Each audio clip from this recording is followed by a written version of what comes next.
Hello, friends. Happy Sunday. Declan Goff here for Vikings Vent Line on Score North and our Purple Daily YouTube channel. Hello. We're going to have three awesome Vikings fans join us here, Mike, James, and Tommy Pickles. I can't confirm if it's the actual Rugrats character or not, but we will have Mike, James, and Tommy on here in just a little bit to break down some Vikings topics. We're going to talk free agency. We're going to talk offensive line. We're also going to project maybe how many wins the Minnesota Vikings will finish with in 2021. If this is the first time you're discovering Ventline, first off, thank you so much. If you want, hit that subscribe button on our YouTube channel. That helps us get discovered, and it gets you notifications and alerts when we're going to go live. And when we produce videos 7 days a week of Minnesota Vikings content with Mackie and Judd and myself. So if you want more Vikings content, even though we're in the off season, hit that subscribe button. Also, if you'd like to get in on a future episode, you see that ticker on the bottom of the screen scrolling across. Send me an email, vikingsventline@gmail.com. I will put you in queue, get you on a show here in the very near future. So if that's something you'd like to be getting on, absolutely shoot me an email, vikingsventline@gmail.com. Also, maybe you want to get on some Write That Down. We have some openings coming up, I believe, starting in July. So if that's also something you want to do, we do that every Wednesday on Purple Daily and on Mackie and Judd. So if those are two things you'd like to do, shoot me an email, vikingsventline@gmail.com. All right. Without further ado, enough babbling, enough talk. Let's bring on our Vikings fans here. I'm going to start with my guy Mike. I believe James and Tommy are about to be on here as well. We got James. Tommy, I think, is hanging out in the background. Mike, you're in Ontario. We were just talking off Mike for a little bit. Yep. James, where are you at? I am in north central Montana. Okay. Cool, yeah, a little town called Fort Benton. All right. How'd you become a Vikings fan? I'm a third-generation Vikings fan. My grandpa graduated from Wayzata High School and was actually a University of Minnesota classmate of Bud Grant, and been riding that roller coaster.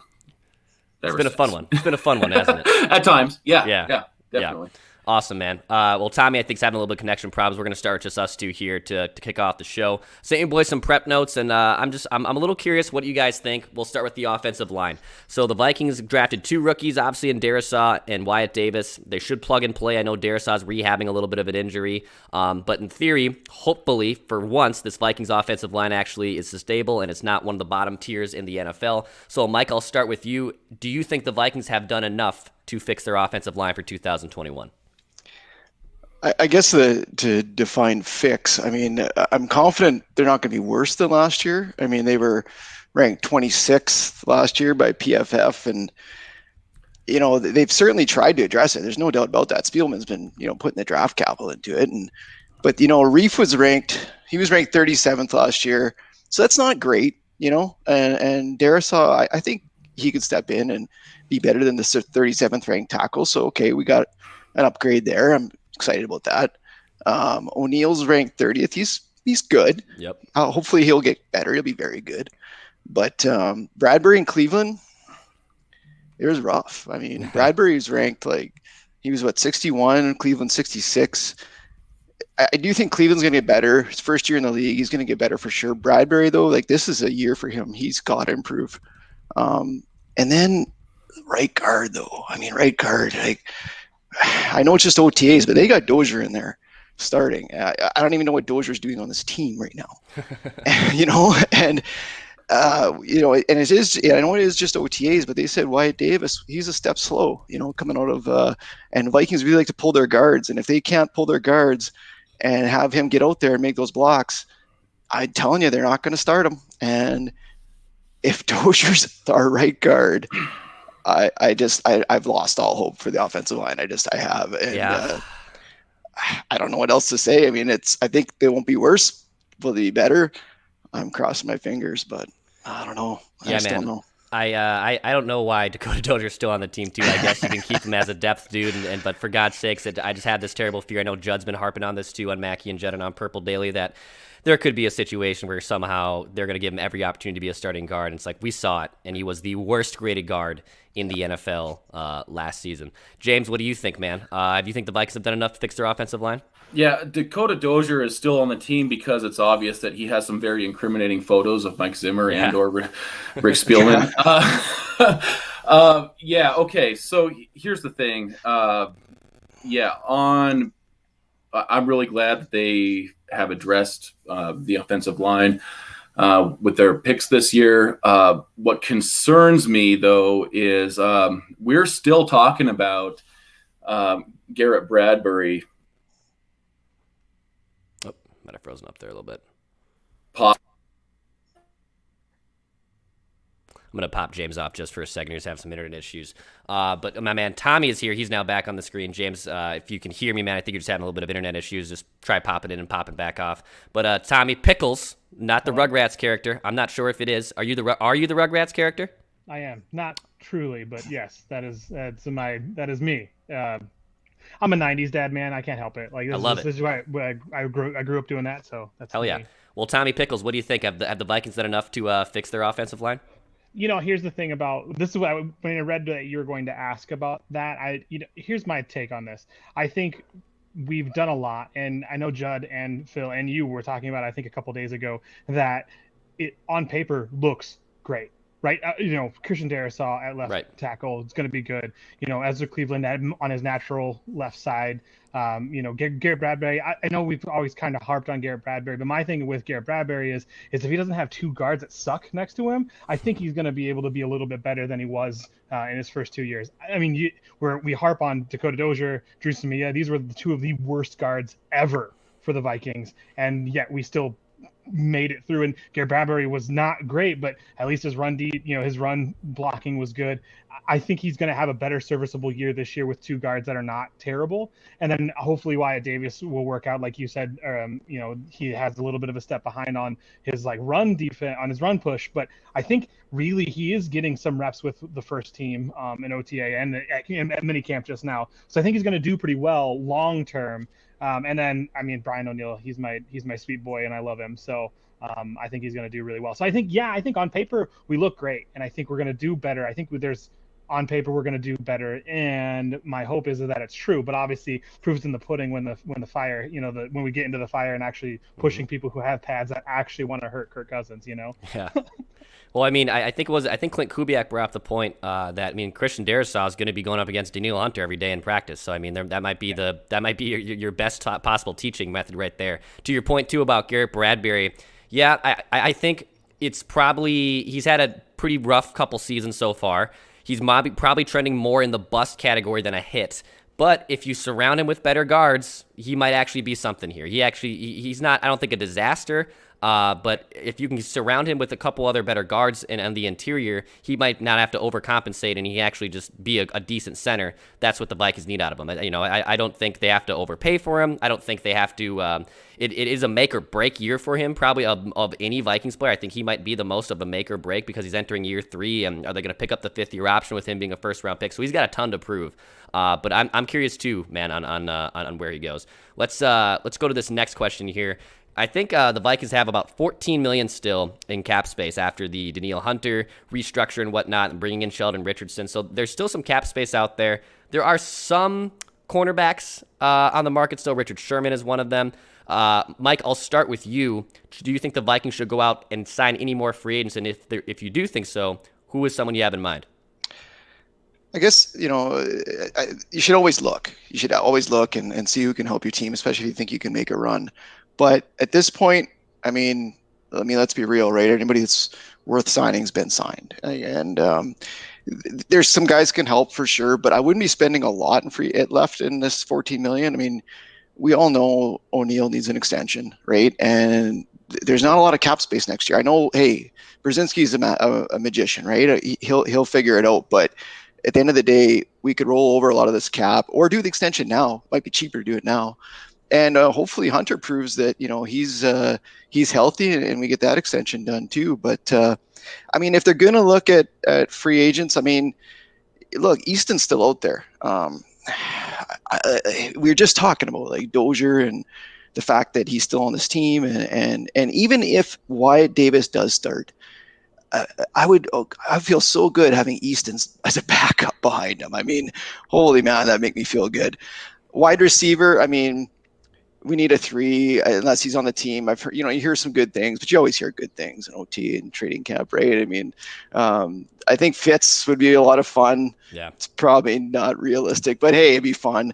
D.D. Westbrook's probably the better option. I think he's 27 years old, I think, and Keenan McCardell is on the coach now, and they have a lot of experience together. So I really would like that signing. 27 years old, you can probably get him cheap. I think that could really, really help your team. I mean, you look at like the big catches Jarius Wright had back in the day, and we need another guy to just, when they're blanketing Justin Jefferson and Thielen, we need a guy that doesn't have to catch a lot of balls, but he needs to catch that one clutch ball, Yeah. So I would probably go out and do that. I think, like defensive end, Ingram's still out there, but I think he's looking for a lot of money. I just don't think we should be spending that kind of money on Ingram. I think we should just, go with a low level signing like Westbrook and move forward. Dude, I feel you on the Jarius Wright comparison because Jarius Wright was never like a world beater, but how many times was he like Mr. Reliable on third down? Like 3rd and 7, you need this big first down. That's what his job. And he was playing behind Diggs and Thielen, who are damn good receivers, but he was still able to show up and make a big difference on this team. The Vikings are lacking that. And if you put the clamps down on Jefferson and Thielen, and I have my points on Chad Beebe. I don't trust anyone behind them. I'd rather get a veteran definitely in here. Let me pop my dude James back on the screen here. James, what's going on? You got us now, okay? Yeah. Hey, sorry, my daughter turned on My Little Pony and it cut into my internet. Oh, nice. Happy Father's Day. Exactly, dude. That's awesome. Yeah. That's awesome. Yeah. Mike, what do you think, dude? There's still some free agents out there. Do you think the Vikings should probably go out and sign one more free agent? They still got some cap space at play. What do you think? James, sorry. Yeah. James, Oh, okay. my bad. Okay. So sorry, I'm just jumping into this. I had a little bit of time to look over this, and it kind of reminds me of when you first start learning to play Monopoly, and you go the first 2 rounds without buying anything, and then you try to buy things, and everything's already taken. I'm kind of like, hey, if we're in win now, we should probably do something. You guys were talking about Chad Beebe. Honestly, Kenny Stills is still a free agent. I would probably rather have Kenny Stills at age 29 even than Chad Beebe. There's so much about this team where it looks so good on paper, and I'm getting so excited. But there are so many dimensions to this team where we're one injury away from becoming dangerously one-dimensional. I think adding as much depth as possible this year, with as much pressure that is on the team, would be the way to go. Nice, dude. Yeah, I think so too, man. They could add one more person. Most of the cream of the crop free agents are obviously gone. Richard Sherman's maybe someone you bring in. Like Mike Zimmer clearly loves his cornerbacks. I could see maybe even Sherman coming in here for one more tour and try to help out those younger DBs. But at the same time, your point about the depth, especially at wide receiver, and look, that's the case at a lot of spots. But at the same time, if Thielen or Jefferson goes down, or God willing, Thielen, maybe does hit a wall and is no longer the player he used to be, right, then all of a sudden you got some issues there. Tommy, what do you think, man? Is there any free agents that you're looking at that you think that you want the Vikings to go out and sign? I mean, at this point, I really don't know if there's anything, even in depth conversations. I mean, D. Westbrook, sure. I mean, as far as wide receivers, but I think we're also in in an interesting position too, where we have one of those hybrid tight ends in Irv Smith Jr., who's that kind of third option for a passing route, which is kind of that new wave tight end. And then we still have Tyler Conklin, who's that kind of, I'm going to be a refrigerator that has giant hands and catch anything in the red zone kind of guy. And I think I'm not overly concerned about our depth in that case, because we, obviously it's a Kubiak offense. So we're going to have 2 tight ends every time we're out on the field anyway. And then, so I think for me, I'm more or less concerned with, because we're also I think we're at the 90-man roster already. So right now we would be shuffling dudes anyway to bring somebody in. And to the earlier point too that was made, we really need to work on making sure that our guys that we know we want to keep get re-signed, Brian O'Neill, and then anybody we have a couple other guys that are coming up too. And I think I would rather roll that cap over or get deals done now and be safe later with those guys, especially since, I have faith in ISM. I think he's going to be really great. I really do. I think he's a speedy little dude who's going to get down the field every time. And I think that's going to be good. And I'm hoping KJ Osborne's not a total bust, but that's so. I am concerned, yes, but I think we have some backup, some depth in our wide receiver core that is good. And I think our cornerback core, we already have the older veteran, right, too. So I don't think we need to keep doing that. And I don't know any cornerbacks that are out there that are like, I'm going to spend $10 million on and actually want them to, be out Cameron Dantzler. So. Yeah, your point about the extensions instead of going out and getting someone else. Can you lock up Ryan O'Neal here soon? Doogie has been reporting that could be happening maybe in the next month as well. That might be your bigger thing, getting those players taken care of that you don't want to have to walk up to free agency and have other teams bidding on. Brian O'Neal's definitely certainly up there. I know Harrison Smith doesn't have any more guaranteed money after this season. Can he figure out another contract to probably stay in purple for a couple more years and still be a very good safety? It's a good point, dude. That's a good point. Let's transition to this last question here. And I want to know how many wins for the Vikings in 2021. So the schedule's tough. The schedule is tough, but I think my biggest takeaway of it, there isn't a gauntlet. Like last year when they had to go in December, right, and they had to play the Bucs and they had to play the Saints, it was like, oh my God, and then everything derailed right afterwards.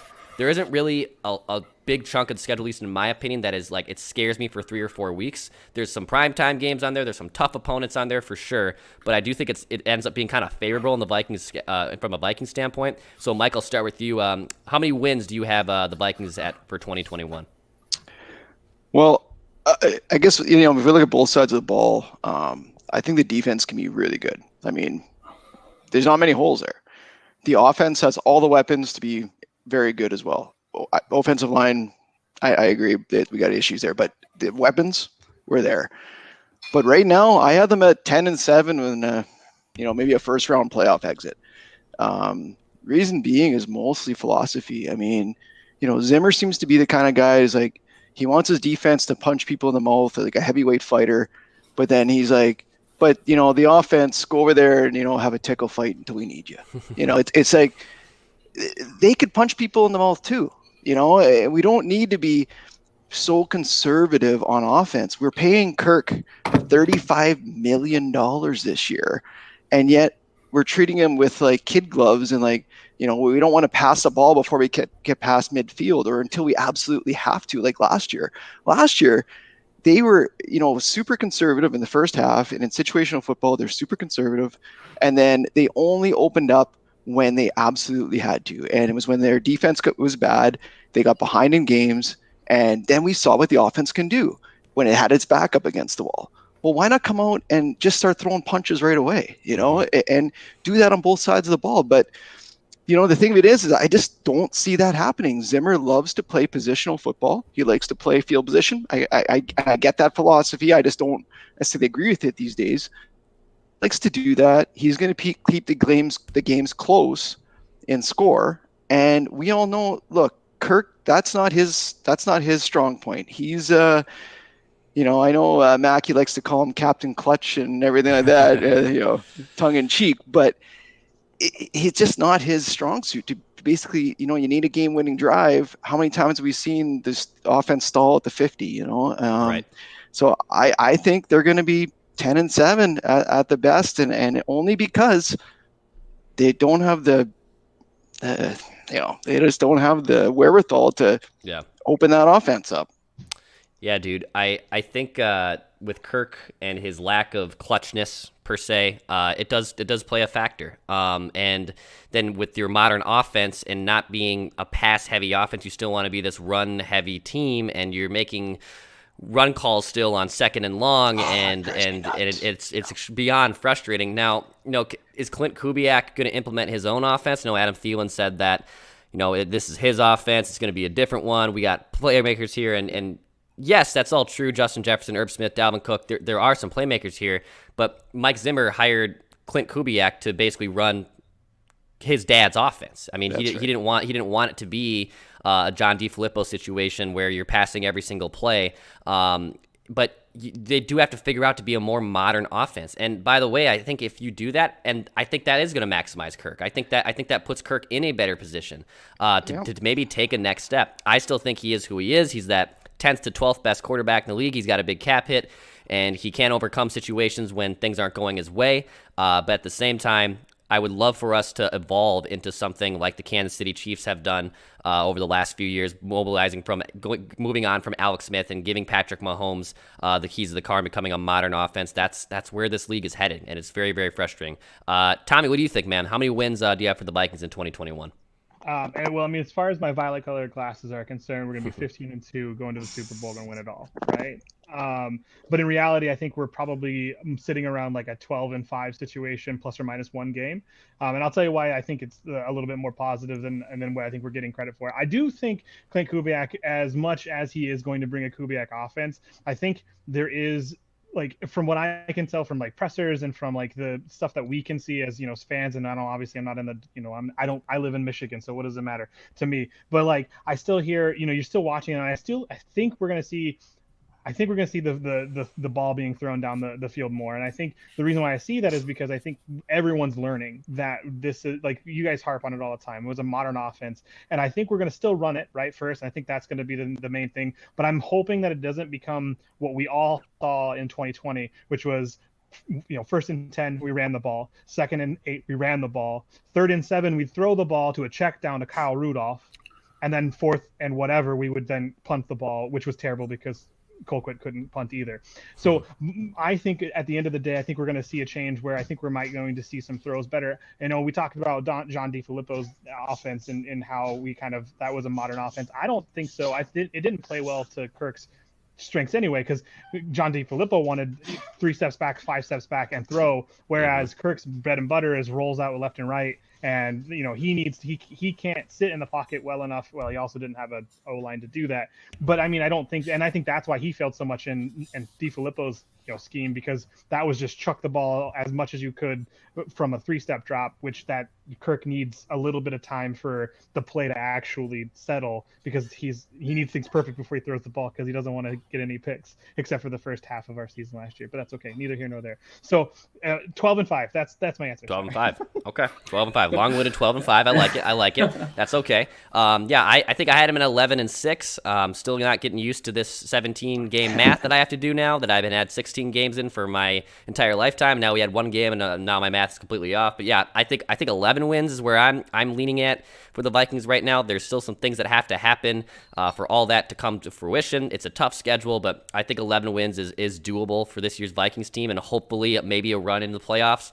It's going to be tough. The Rams are going to be better, I think, with Matt Stafford there. Obviously, the Green Bay Packers are a disaster, and we all could talk about that for hours. But at the same time, they're coming off the cliff. So the NFC, in my opinion, is kind of open right now. And I know the 49ers can maybe come back into the dance, and if Trey Lance hits and whatnot. But I think the NFC is open, so they might be able to make some noise here in 2021.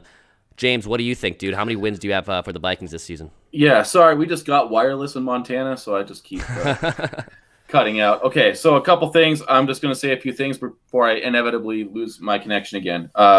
Love what the Vikings have done to address the O-line, but I still trust it about as much as I do gas station sushi. Second, I am all for being entertained. Declan, I emailed you or messaged you on Twitter. I'm a very, very casual Vikings fan. I watch as many games as I can. I don't do deep dives into things like contracts or PFF or anything like that. Sure. How awesome would it be, or entertaining maybe is the better word, if the Vikings brought back Everson Griffin and said, you have to tweet 5 times a day? Yeah. Like I'm on board. I'm on board for that. As far as I look at this team on paper, and I just have my very first Vikings memory was the Randy Moss game against the Cowboys on Thanksgiving in '98, and I'm just like, this team. And then I look at it, I'm like, this could be '09, this could be '98. Right. I look at the schedule, and I'm like, if you know what, this team could have 12 wins, and I wouldn't be surprised. This team could have 7 wins, and I wouldn't be surprised either. So I don't know if I can nail down a definite win total, but I think this team on paper looks great. And regardless, I think it's just going to be a very entertaining season with what they've done in the offseason and with having fans back in the stadium. And I'm just pumped to watch it happen. Yeah, it feels a lot of boom or bust with this team, right? And it kind of feels like this is also not the last straw, but the last opportunity for the Kirk Cousins, Zimmer, Spielman era, that three-headed dragon that basically is the Vikings right now. Like if they don't do it, if they are underachieving and they're 8-7, or if they get bounced in the wild card round, it kind of feels like that's going to be it. It's time to move on. It's time to rebuild, and it's time to retool. And luckily in the NFL, and the Vikings aren't a disaster where you're not going to be bad for like 5 or 10 years. Right. You might be mediocre for a year or two, and then you can start to pop again.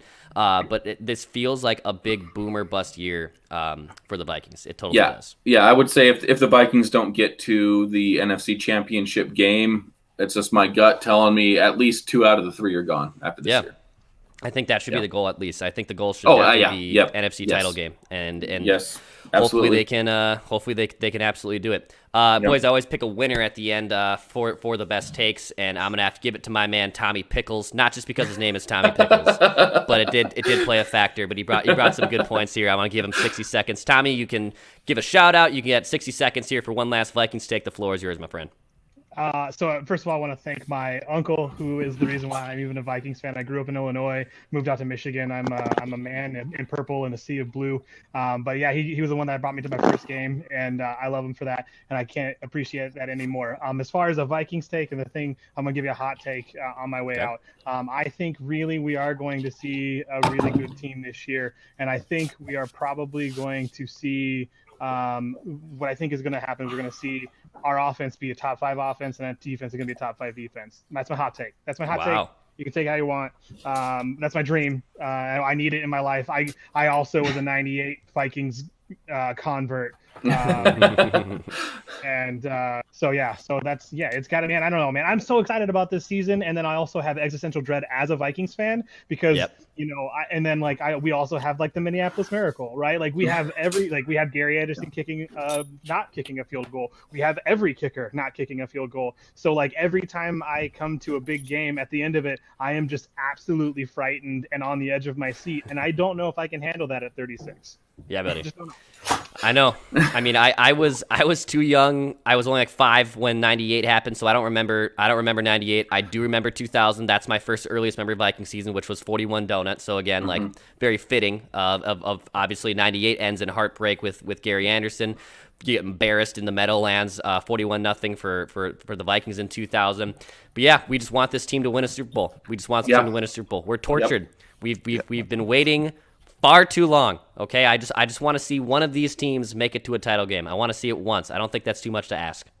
I think the biggest problem, my biggest problem with this is that it's like you guys you talk about all the time, and your hot takes are good a lot of the time. But like your best hot take is that we are just always really good, but we all know that we're gonna mess up in the end, and like it's just heartbreaking. Yeah, dude.